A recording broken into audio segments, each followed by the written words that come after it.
Hi everyone, in front of me I've got Galaxy Tab S9 FE Plus, and let me share with you how to reset app preferences on this device.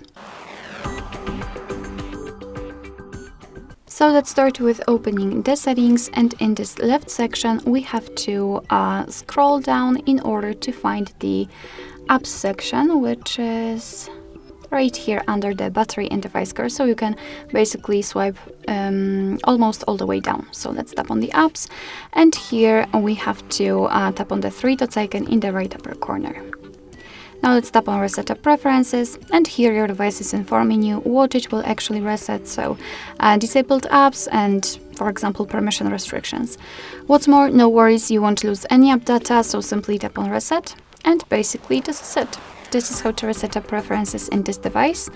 Thank you so much for watching. I hope that this video was helpful, and if it was, please hit the subscribe button and leave the thumbs up.